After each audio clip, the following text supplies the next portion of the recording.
तो फटाफट से स्टार्ट करेंगे। सबसे पहले है डेवलपमेंट इज, यानी विकास है। तो विकास क्या है भाई? विकास यूनिडायमेंशनल है, यूनिडायरेक्शनल है, मॉडिफिएबल है या टोटली जेनेटिकली प्री प्रोग्राम्ड है? आप बताएंगे क्या करके? पोल में जवाब दे करके, है ना। सभी आ गए हैं ना, आज ऐसे करवा चौथ वगैरह सेलिब्रेट हो गया, अब दशहरा वशहरा जा चुका है, दिवाली आएगी, तब तक तो पढ़ लो कम से कम। अभी एक हफ्ते जम के पढ़ाई करो, फिर दिवाली सेलिब्रेट कर लेना 1-2 दिन, देखिएगा उसमें भी पढ़ लेना 1-2 घंटे समय मिले तो, बट छुट्टियां ही होंगी उस टाइम। विकास डैश है, यूनिडायमेंशनल है, एक आयामी विकास नहीं हो सकता। फिजिकल, कॉग्निटिव, सोशल, इमोशनल, कितने सारे आयाम हैं विकास के, है ना। तो ये मल्टी डायमेंशनल है, बहुआयामी है, एक आयामी नहीं है, ये आप याद रखेंगे। ठीक, बेसिक बात है। आंसर होगा यूनिडायरेक्शनल है। यूनिडायरेक्शनल का मतलब होता है, यूनि का मतलब है सिंगल, सिंगल डायरेक्शन नहीं है, मल्टी डायरेक्शनल है, तो ये भी बहुदिशाई है। मॉडिफिएबल है, ये बात हमने डिस्कस की हुई है पहले कि डेवलपमेंट में बदलाव किया जा सकता है, रिवर्सिबल नहीं है। और मॉडिफिएबल होना और रिवर्सिबल होना दो अलग बातें हैं। रिवर्सिबल होता है प्रतिवर्ती, कि कल आप जवान थे आज आप बच्चे बन जाएंगे, ये पॉसिबिलिटी नहीं है। बट हाँ, आप मॉडिफिकेशन कर सकते हैं, जो चीजें आपको कल आती थी आप उनसे बेहतर सीख सकते हैं। मॉडिफिकेशन की संभावना होती है, विकास में बदलाव की संभावना होती है। ठीक है ना राजा, क्लियर है बात? टोटली जेनेटिकली प्रोग्राम्ड, सिर्फ जीन्स से प्रोग्राम्ड होगा नहीं हम भैया। डेवलपमेंट बराबर हेरिडिटी इनटू एनवायरमेंट, यानी विकास परिणाम है आनुवंशिकता और वातावरण के गुणनफल का, प्रोडक्ट का, मल्टीप्लिकेशन का नहीं। और कोई 50-50% का समीकरण नहीं होता इनका, इक्वेशन कोई 50-50% की नहीं है। किसी क्षेत्र में हेरिडिटी इंपॉर्टेंट होगी, किसी में एनवायरमेंट इंपॉर्टेंट होगा। खैर, C option was the right answer. आगे बढ़ेंगे, क्वेश्चन नंबर 2 देखिएगा। क्वेश्चन नंबर 2 कहता है which of the following is definitely pre determined bye genetics और हेरिडिटी, यानी निम्नलिखित में से कौन सा पूर्णतः आनुवांशिकी द्वारा पूर्व निर्धारित होता है, यानी किसको आनुवांशिकता पूरी तरह से पहले ही निर्धारित कर देती है। 4 ऑप्शंस में से मित्रों का चयन, तो ये तो आप आनुवांशिकता थोड़ी, ये तो आपकी हरकतें डिसाइड करती हैं कि आप कैसे दोस्तों में आपका इंटरेस्ट कैसा है। ये हेरिडिटी थोड़ी ना डिसाइड करेगी, ये तो माहौल डिसाइड करेगा, ये तो एनवायरनमेंट डिसाइड करेगा, ये तो नर्चर, जिसको हम पोषण कह रहे हैं एनवायरनमेंट का दूसरा नाम, वो डिसाइड करेगा। आंखों का रंग, ये हेरिडिटी से निर्धारित होगा, ये आपके जेनेटिक्स से निर्धारित होगा, इसमें आपका कोई रोल नहीं है। आपको लेंस लगाना पड़ेगा अगर आप कलर चेंज करना चाहते हैं, शादी में जाना चाहते हैं, इंप्रेस करना चाहते हैं किसी को, तो आप लेंसेज लगाएंगे कलर चेंज करने के लिए। स्वाभाविक रूप से कलर फिक्स्ड है, क्योंकि हेरिडिटी स्टैटिक होती है। हेरिडिटी यानी जो जेनेटिक्स हैं वो क्या है? स्टैटिक हैं, स्थिर हैं, इनमें परिवर्तन संभव नहीं है कि अपनी मर्जी से मन किया आज ये वाले बाल पसंद नहीं आ रहे, फिर तो आप मम्मी पापा भी चेंज कर देंगे कल, है ना। खैर देखिएगा, कलर ऑफ द आईज, तो ये जेनेटिक्स से हेरिडिटी से निर्धारित हो जाता है। जो कलर ऑफ योर हेयर या हेयर का टाइप, बॉडी स्ट्रक्चर, आपकी आंखों का रंग, इवन आपकी आवाज भी कुछ हद तक, तो ये सब चीजें क्या हैं? आपकी हाइट, बॉडी स्ट्रक्चर, ये सब प्रभावित होते हैं हेरिडिटी से ज्यादा। Academic success, choice of friends, तो ये सब एनवायरनमेंट से प्रभावित है। जैसा एनवायरनमेंट होगा वैसी चीजें होंगी। इंटरेस्ट इन स्टडीज, इसका भी एनवायरनमेंट में, इसमें भी एनवायरनमेंट का बहुत बड़ा रोल है कि आपको इंटरेस्ट क्रिएट, अगर आपको अच्छा टीचर मिल जाता है तो उस सब्जेक्ट में आपको मजा आने लगता है, जो सब्जेक्ट कल तक आपको समझ नहीं आता था। तो ये इंटरेस्ट जो है शिक्षा में, ये भी बहुत सारे फैक्टर्स पे निर्भर करता है। जबकि आंखों का रंग इनहेरिटेड है, विरासत में मिला है, इसमें आपका कोई योगदान नहीं है। क्वेश्चन नंबर 3 देखिएगा।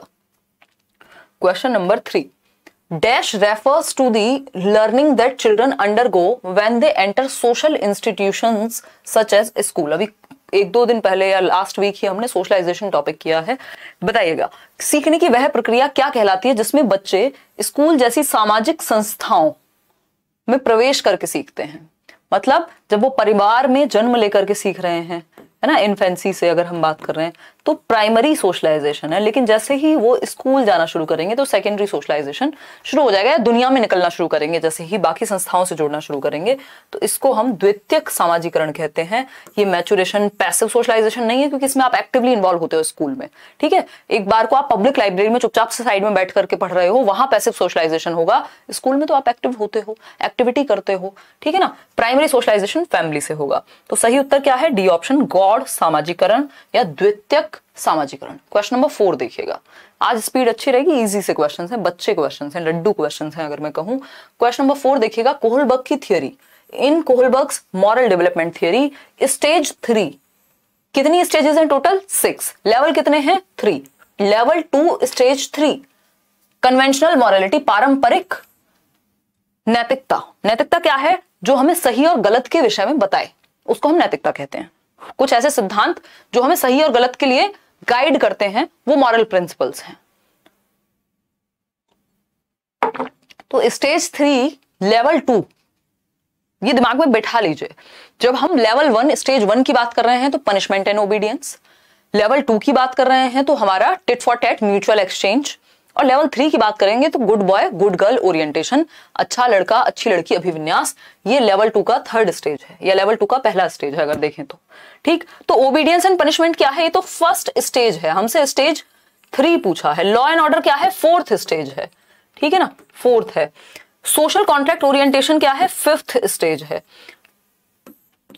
थर्ड स्टेज सेकंड लेवल है good boy good girl orientation, अच्छा लड़का अच्छी लड़की अभिविन्यास, क्योंकि मेरे मम्मी पापा मेरी तारीफ करेंगे, आप पे गौरवान्वित महसूस करेंगे, इसलिए आप अच्छे नंबर लाइए। तारीफ के लिए बच्चा करेगा जो भी करेगा, क्योंकि उसको गुड बॉय और गुड गर्ल कहा जाए।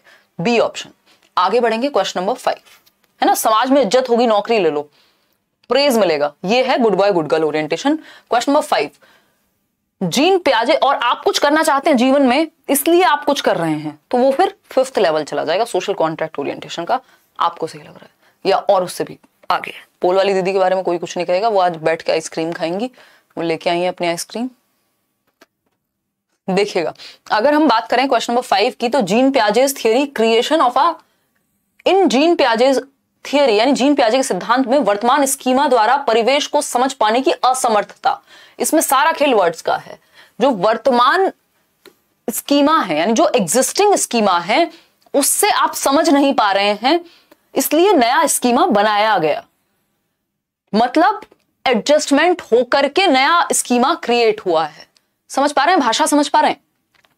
तो हम कहेंगे कि gene Piaget's theory creation of a new scheme on account of inability to understand the environment। भैया आप एनवायरमेंट को नहीं समझ पाए, इसलिए एग्जिस्टिंग स्कीमा काम नहीं कर रहा, अब नया क्रिएट करना पड़ेगा। तो या तो हम पुराने में मॉडिफिकेशन करते हैं, या पुराने में मॉडिफिकेशन करके जब काम नहीं चल रहा तो नया स्कीमा बनाया जाए, जब मजबूरी हो गई एक तरह से, चेंज करे, मॉडिफाई करे, या फिर क्योंकि उसमें फिट नहीं हो पा रही चीजें तो हम नया स्कीमा बनाएं। ये एकोमोडेशन कहलाता है। क्या है ये? समायोजन। अगर नॉर्मली लिखा हो कि आप एग्जिस्टिंग स्कीम में कुछ ऐड कर रहे हैं तो एसिमिलेशन है। जैसे ही असमर्थता की बात आ गई तो एकोमोडेट करेंगे आप। ठीक, एसिमिलेशन इज ऐड करना कुछ भी आपकी एग्जिस्टिंग नॉलेज में। स्कीमा क्या है? स्कीमा सिंपल, जो आपकी एग्जिस्टिंग नॉलेज है या प्रीवियस नॉलेज है, जो भी आपके दिमाग में स्टोर्ड इंफॉर्मेशन है, उसको स्कीमा कह रहे हैं हम।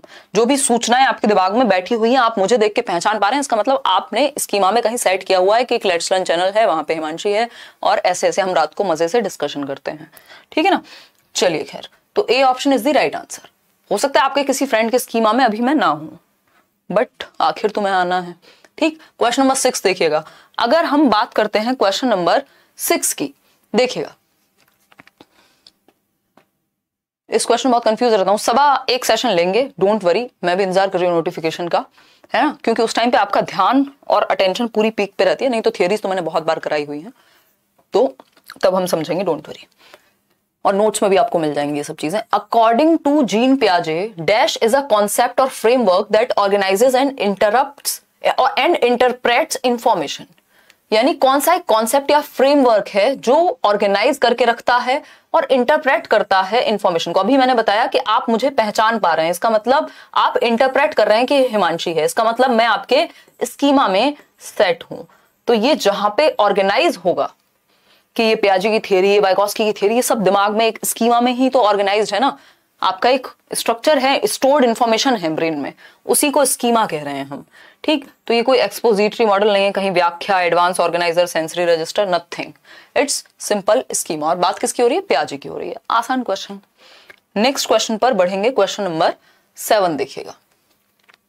क्वेश्चन नंबर 7 देखिएगा, ये कहता है, रश्मि की बात हो रही है कोई आप में से रश्मि? कई सारी रश्मि हमारे पास होंगी, क्योंकि हम लगभग 6000 लोग तो जुड़ ही गए हैं अभी कुछ मिनट में, तो 6000 लोगों में रश्मि होने की संभावना बहुत ज्यादा है, क्योंकि भारतवर्ष में रश्मि नाम कॉमन है।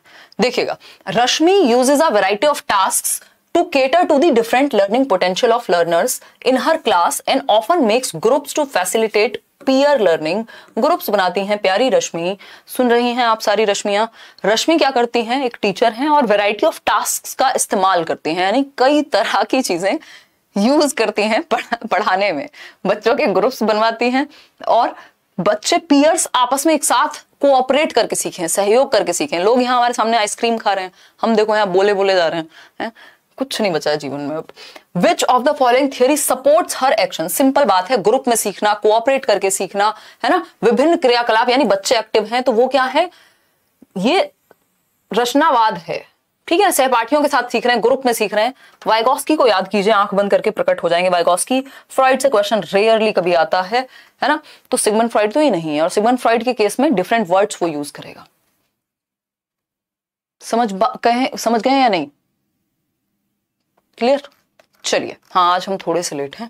Lawrence Kohlberg's moral development, BF Skinner nothing. Group में सीखना वाइगॉस्की। सोशियो कल्चरल अप्रोच, सामाजिक सांस्कृतिक सिद्धांत की ये बात करते हैं। समाज और संस्कृति, यानी ग्रुप में रह करके बच्चा बेहतर सीखता है, समाज में रह करके बच्चा बेहतर सीखता है। क्वेश्चन नंबर 8 देखिएगा, which of the following is not an example of scaffolding, यानी मचान का टेम्परेरी हेल्प। स्कैफोल्डिंग का मतलब क्या है, जहां आप अटक रहे हैं वहां कोई आपको हेल्प देते। जब आपसे साइकिल नहीं चल रही थी, आप गिर रहे थे, पीछे से किसी ने पकड़ लिया, वो स्कैफोल्डिंग है ना। जब आपको बैट पकड़ना नहीं आ रहा था, किसी ने सिखाया पकड़ना, मतलब हेल्प की आपकी उसको ठीक करने में। ये क्या है, जब आप पेन पकड़ के लिख नहीं पा रहे थे तो आपका थोड़ा सा पकड़ने का स्टाइल चेंज किया, हेल्प की वहां पे। ठीक है ना? हाँ चलिए आ जाइए। तो अगर मैं बात करूं, स्कैफोल्डिंग का उदाहरण नहीं है पूछा है, पाड़ का उदाहरण नहीं है, नहीं लिखा है। 3 इडियट वाले कान थोड़े से आगे करेंगे, अवेयर होके सिंसियरली जवाब देने की कोशिश करेंगे। मॉडलिंग स्किल्स की बात तो बेंड्यूरा करेंगे। AR PR हमने एक सेशन में डिस्कस किया था। ये सारी थियरीज यूट्यूब पे कराई हुई हैं, सबसे ज्यादा सबसे पहले इन डिटेल पेडागॉजी बहुत बार हम कर चुके हैं यूट्यूब पे ही। उसके अलावा बैचेस में होती हैं चीजें, बट अगर आप नहीं अफोर्ड कर सकते हैं, आपको लगता है कि भाई नहीं है मुझे नीड, मैं तो यूट्यूब से ढूंढ ढांड के पढ़ लेती हूँ, या जो भी प्रीवियस वीडियोस हैं, तो आप मोर देन इनफ चीजें हैं। इतनी पेडागॉजी यूट्यूब पे हुई नहीं थी कभी जितनी हम लेट्स लर्न पे कर चुके हैं, तो आप वहां से कर लीजिए, लेकिन पढ़ तो लीजिए कम से कम, है ना। बैचेस में आप हैं तो वहां शांति से कर लीजिए, बट पढ़ लीजिए। टीचिंग एप्टीट्यूड एनवीएस के लिए बना देंगे वीडियो, देखिएगा। Rote memorisation, modelling skills for imitation. अच्छा, यहां पे कहा कुछ और जा रहा है, इन्होंने पूछा है पाड़ का उदाहरण नहीं है। अनुकरण के लिए कौशलों का प्रदर्शन करना। देखो मॉडलिंग स्किल में क्या होता है, आप दिखाते हैं, मॉडल दिखाते हैं। मान लीजिए लिखते कैसे हैं, ये किसी ने करके दिखा दिया, तो ये तो फिर हेल्प हो गई, उस केस में ये बात चल जाएगी, है ना, उस केस में ये बात चल जाएगी। पहली नजर में मेरा ध्यान इस पे बेंड्यूरा को लेकर ही गया था, तो ये स्कैफोल्डिंग का उदाहरण है। ठीक है ना। रोट मेमोराइजेशन, रटना स्कैफोल्डिंग का उदाहरण नहीं हो सकता कि आपको कोई हेल्प करे रटने में, तो वो कोई हेल्प नहीं है, वो बर्बादी है। ठीक। प्रॉम्प्ट्स एंड क्यूज, आपको हिंट दी जाए, है ना, हिंट दी जाए, तो हिंट क्या है, इशारा है, संकेत है, तो ये भी टेम्परेरी मदद है, स्कैफोल्डिंग। पीयर ट्यूटरिंग, आपको समझ नहीं आ रहा, आप किसी दोस्त के पास चले गए कि भाई ये टॉपिक तू मुझे समझा दे, मैं तुझे समझा देती हूँ, क्योंकि पेपर से एक रात पहले बहुत अच्छा समझ में आता है, तो ये भी स्कैफोल्डिंग का ही उदाहरण है। तो ये भी स्कैफोल्डिंग का उदाहरण, ये भी और ये भी, लेकिन रटना जो है वो किसी स्कैफोल्डिंग के तहत नहीं आता। मीनिंगफुल लर्निंग की बात हो रही है, तो बी ऑप्शन सही है, क्योंकि वही गलत है, और जो गलत है वही सही है, क्योंकि पूछा ही गलत था, ये तो आपको पता ही है मेरा nature. Which of the following does not depict appropriate strategies for learning in a constructivist classroom, यानी निम्न में से कौन सी शिक्षा शास्त्रीय पद्धति एक संरचनावादी कक्षा के लिए उपयुक्त नहीं है। संरचनावादी लोग कौन है, प्याजे हैं, वाइगॉस्की हैं, ब्रूनर हैं, तो ये लोग क्या नहीं मानेंगे। संरचना का मतलब है जहां बच्चा एक्टिव हो, और इन्होंने पूछा है क्या नहीं है उपयुक्त, मतलब जहां पे बच्चा नहीं एक्टिव होगा वही उपयुक्त नहीं है, वही हमारा आंसर है। एनकरेजिंग मल्टीपल पर्सपेक्टिव्स, इसमें बच्चा एक्टिवली नॉलेज को कंस्ट्रक्ट करेगा, ज्ञान का सक्रिय रूप से सृजन करेगा, जब वो बहुआयामी परिप्रेक्ष्य का प्रोत्साहन करे, यानी टीचर मतलब बच्चे को डिफरेंट डिफरेंट पर्सपेक्टिव से किसी चीज को देखना सिखाए, बस एक नजर से ना देखे चीजों को, है ना। ग्रुप कोलैबोरेशन, जब बच्चे समूह में काम कर रहे हो, हाँ वाइगॉस्की भी ऐसा कहते हैं, और रचनावाद में एक्टिविटी की बात होती है, यानी बच्चा एक्टिवली नॉलेज को कंस्ट्रक्ट करे, जो कि यहाँ है, बच्चा एक्टिव है। एक्सपेरिमेंटेशन करे, प्रयोग करे, बच्चा एक्टिव है। लेकिन ड्रिल एंड रिकॉल में बच्चा बाहर से दिखने में एक्टिव हो सकता है, लेकिन इसे रटना कहेंगे एक तरह से कि भैया बार बार 2 एकम 2 और 2 दूनी 4, वो कहां से आया, उसका क्या कॉन्टेक्स्ट है, कुछ नहीं। तो ये ड्रिल एंड प्रैक्टिस कंस्ट्रक्टिविज्म में नहीं आएगा। आप इसको अच्छा मान सकते हैं। ड्रिल एंड रिकॉल स्पेशली, यानी बस रिकॉल कर लो, जो रट्टा लगाया था उसको याद कर लो, है ना। तो ये क्या हो जाएगा, ये रोट लर्निंग हो जाएगी एक तरह से। ये बिल्कुल भी कंस्ट्रक्शन नहीं है नॉलेज की। क्वेश्चन नंबर 10 देखिएगा एक बार। ये कहता है who dismissed the idea of general intelligence, कि कोई सामान्य बुद्धि जैसी चीज नहीं होती। सामान्य बुद्धि की बात किसने की थी, एल्फ्रेड बिने ने की, या अगर हम देखें स्पीयरमैन ने तो स्पेसिफिकली ही की कि एक सामान्य बुद्धि होती है। And defined intelligence in terms of several distinct set of processing operations, यानी किसने सामान्य बुद्धि के विचार को नकारा और बुद्धि के कई प्रकार दिए, कि भैया बुद्धि कोई सिंगल एंटिटी नहीं है, कोई सामान्य एंटिटी नहीं है कि अगर आप मैथ्स में अच्छे हैं तो आप इंग्लिश में भी हो गए, आप डांस में भी हो गए, हर चीज में अच्छे नहीं हो सकते, जनरल नहीं है। डिफरेंट टाइप्स ऑफ इंटेलिजेंस है, ठीक है ना। जब पोल वाली दीदी होती हैं तब आप बहुत खुश रहती हैं, ये हंसी असली वाली दोस्ती, ओह अच्छा ये होती असली वाली दोस्ती। ध्यान लगा लो यहाँ पढ़ने पे, है दोस्ती पे बहुत फोकस है। देखो एक बार, ये पोल वाली दीदी अपने आप में एक डोरेमोन है, इसे देख के अपने आप हंसी आती है मुझे। देखिएगा एक बार, अगर हम बात करें तो चार्ल्स स्पीयरमैन जी नहीं, ये तो जनरल इंटेलिजेंस की बात कर रहे थे, और यहां बात हो रही है किसने नकारा है जनरल इंटेलिजेंस को, एल्फ्रेड बिने। ये भी सिंगल एंटिटी मान रहे थे बुद्धि को, और इसको भी नकार दिया। थियोडोर साइमन, ये भी इन्हीं के साथ थे। हार्वर्ड गार्डनर, मल्टीपल इंटेलिजेंसेस यानी बहुबुद्धि का सिद्धांत, फ्रेम्स ऑफ माइंड, ठीक, क्या है इनकी बुक है, 1983 में आई थी। इन्होंने कहा बुद्धि कोई एक सिंगल एंटिटी नहीं है, कई प्रकार के बुद्धिमान लोग हो सकते हैं। आप रीजनिंग में या मैथ्स में अच्छे हो सकते हैं, आप स्पोर्ट्स में अच्छे हो सकते हैं, आप गाने में अच्छे हो सकते हैं, आप बोलने में अच्छे हो सकते हैं, आप खुद को समझने में अच्छे हो सकते हैं, दूसरों को समझाने में अच्छे हो सकते हैं। समझ रहे हैं ना, 8 प्रकार की बुद्धि। तो D option is the right answer, Gardner है। क्वेश्चन नंबर 11 देखिएगा, आसान सा सवाल है, कोई मुश्किल सवाल नहीं है। इन अ कंस्ट्रक्टिविस्ट क्लासरूम, देख रहे हो कंस्ट्रक्टिविज्म पे कितने क्वेश्चंस आ रहे हैं। कंस्ट्रक्टिविज्म रचनावाद, जहां बच्चा क्या होगा, एक्टिव होगा, सक्रिय होगा, 100% सक्रिय होगा। दूसरा, मीनिंगफुल लर्निंग हो रही होगी, अर्थपूर्ण अधिगम, बच्चा अपने जीवन से जोड़ करके चीजें सीख रहा होगा, मीनिंगफुल लर्निंग हो रही होगी। ये 2 चीजें तो निश्चित है, नॉलेज को कंस्ट्रक्ट करेगा। तो शुड बी एम्फेसिस, किस बात पे दें ध्यान, एक संरचनावादी कक्षा में या रचनावादी कक्षा में। पहला ऑप्शन, लाइक शेयर करना भूल गए हो, आज बोलना भूल जाती हूँ तो आप करना भूल जाते हो, कमाल। पेपर में भी ऐसा ही करना। देखिएगा, अगर हम बात करें समेटिव असेसमेंट की, तो इसमें तो बच्चा एक्टिव नहीं होता, ये जजमेंट के लिए होता है। फॉर्मेटिव इज गुड, यहाँ पे एक्टिविटीज होंगी डिफरेंट तरह की। समेटिव में पेपर पेंसिल टेस्ट होगा। तो फॉर्मेटिव जो है संरचनात्मक मूल्यांकन, इसमें बच्चा एक्टिव होता है डिफरेंट तरीके से, कभी पोर्टफोलियो से, कभी किसी और एक्टिविटी के थ्रू आप बच्चे को जांच रहे हो, ठीक है ना। बच्चा एक्टिव है फॉर्मेटिव में। सिंगुलर असेसमेंट, स्टैंडर्डाइज्ड और यूनिफॉर्म तो बिल्कुल नहीं, फ्लेक्सिबल चाहिए हमें, एक तरीका नहीं चाहिए, मानकीकृत नहीं चाहिए। तो B option was the right answer. Question number 12 देखिएगा, किसकी बात हो रही है, वाइगॉस्की की। और वाइगॉस्की का एक प्यारा क्वेश्चन जो हमेशा आता है, प्राइवेट स्पीच, हमेशा समझते हैं, हमेशा विदाउट एक्सेप्शन, मतलब कोई एक्सेप्शन नहीं है, कोई ऐसा साल नहीं है जब नहीं पूछा हो वाइगॉस्की सीटेट में। रिसेंट ईयर्स की अगर हम बात करें तो वाइगॉस्की के सिद्धांत के अनुसार निजी वाक, जब बच्चा खुद से बात करे, निजी संवाद, है ना। निजी संवाद क्या हो सकता है, मैं बात करूं, अरे ये तो कितनी अच्छी है ये बुक, है ना, इसके पेज ऐसे, अच्छा इसकी बोट भी तो बना सकती हूं मैं। तो ये क्या हो गया, ये हो गया निजी संवाद मेरा, मैं खुद से बातें कर रही हूँ, ठीक है ना। कुछ और पकड़ती हूँ, ये मैं दिखा नहीं सकती, ठीक है। कुछ भी हो सकता है, मतलब आप मान लीजिए घर बना रहे हैं, है ना, आपको 4 सेल मिले और आप घर बना रहे हैं, अब आप खुद से बातें कर रहे हैं, और 3 से 6 वर्ष के हैं आप। प्राइवेट स्पीच 3 से 6 वर्ष में होती है कि इसको इसके ऊपर रखूंगी, अरे ये तो गिर रहा है बार बार, है ना। खुद से बातें कर रहे हैं, ये खुद से बातें करना मतलब आप खुद को दिशा दे रहे हैं कि आपको कैसे कोई काम करना है। सेल्फ रेगुलेशन या डायरेक्शन कहते हैं वाइगॉस्की इसको। तो is indicative of children's egocentrism, ये पियाजे ने बात की है। बात किसकी हो रही है यहाँ, वाइगॉस्की की बात हो रही है।